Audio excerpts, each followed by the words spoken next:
அஸ்ஸலாமு அலைக்கும் வரஹ்மத்துல்லாஹி தஆலா பரகாத்துஹு. கண்ணியத்திற்குரியவர்களே, மக்கா மியூசியத்தில் இருக்கோம்.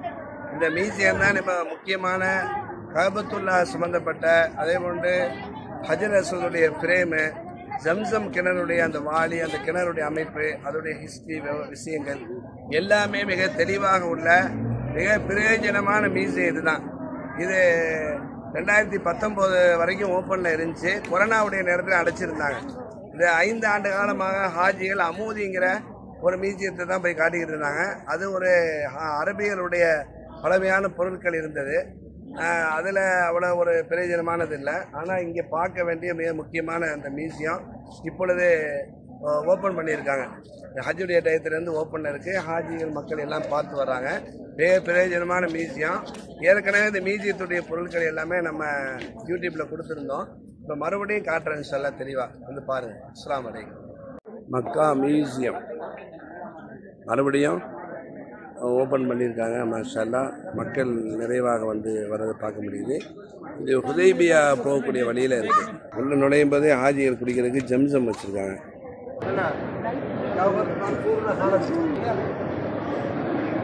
கஅபத்துல்லா ஒவ்வொரு காலகட்டத்திலையும் எப்படி இருந்தது, அதன் அமைப்புகள் இருந்துச்சுங்கிறத ஃபுல்லாக படமாக வச்சுருக்காங்க. அந்த வருடங்களை அப்படியே போட்டு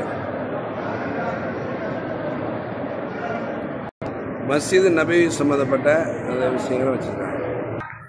மன்னர் கிங் ஃபஹத் அவருடைய காலத்தில் இருந்த அந்த மக்காம் இப்ராஹிமுடைய அந்த பிரேம், அந்த காலடி பாதம் உண்டான அந்த பிரேம் மட்டும்தான் இங்கே வச்சுருக்காங்க.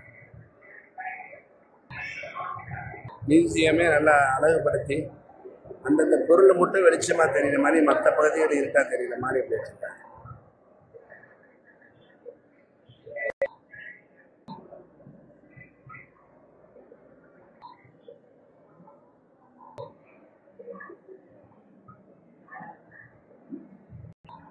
பழைய மெம்பர் படி மக்காவுடைய இமாம்கள் பயான் செய்யக்கூடிய அவருடைய ஆரம்ப காலத்து கதவுகள், தூண்கள் எல்லாம் வச்சுருக்காங்க. கஅபத்துல்லாவில் ஆரம்பத்தில் உண்டான எழுத்து இந்த அமைப்பில் இருக்கும். இது கை வேலைப்பாடுகள். இப்போ உள்ள அந்த பிஸ்வா தயாரிக்கூடிய இடத்துல தயாரிக்கிறாங்க. அதுக்குண்டான துணிகள் ஆரம்பத்தில் துணி பயன்படுத்தியிருக்காங்க. நூல்கள் இதெல்லாம் பயன்படுத்தியிருக்காங்க. கஅபத்துல்லாவுடைய முழு தூணுடைய அந்த அடிப்பகுதி, அந்த மரத்துடைய இது ஹிஜ்ரி 65 உண்டான தூண். இது ஹிஜ்ரி 65 தான். கஅபத்துல்லாவில் உண்டான பழைய பொருட்கள் எல்லாமே அப்படி வரிசையாக வச்சுருக்காங்க. லைட்டு போட்டு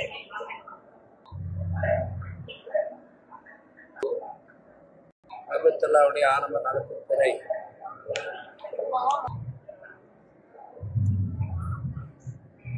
ஆரம்பத்தில் தொழுகை நேரம் கண்டுபிடிக்கக்கூடியது. கிளாக் டவர் மேலே கிளாக் பார்த்தீங்கன்னா ஆரம்ப காலத்தில் அந்த மணிக்குண்டில் இந்த கிடையாது தான் இருந்துச்சு. அதோட மிஷின் இதுதான், கையிலே சுற்றுறது.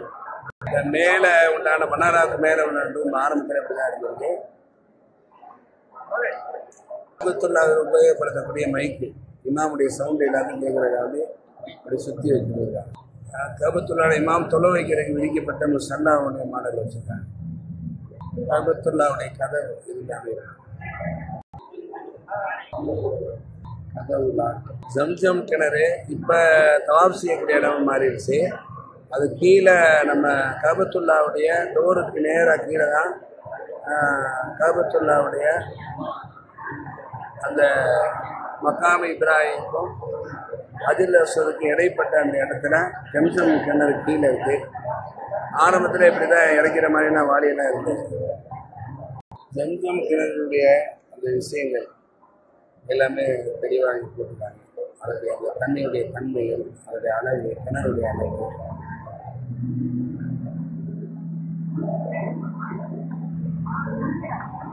கையிலே எழுதப்பட்ட குர்ஆனுடைய பிரதிகள் எல்லாம் கையிலே எழுதியிருக்காங்க.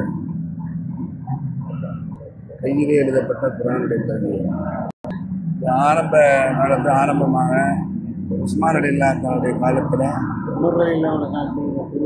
எழுதின குர்ஆன் அந்த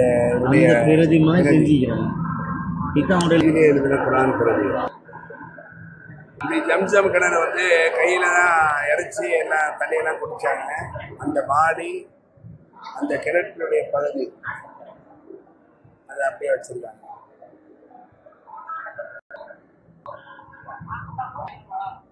ஈஸ்ல தோல் பையில தண்ணி கொண்டு வருவான்னு பாக்குறோமே, தோல் பை இப்படிதான் இருக்கும். அவருடைய டெமோ வச்சிருக்காங்க. கணியத்திற்குரியவர்களே, மியூசியம் நல்லா அழகுபடுத்தி புது பொடிவோடு ஓபன் பண்ணியிருக்காங்க. ஆஜீவன் மக்கள் கூட்டமாக வந்து பார்த்து செல்வதை பார்க்க முடியுது. வச்சாங்க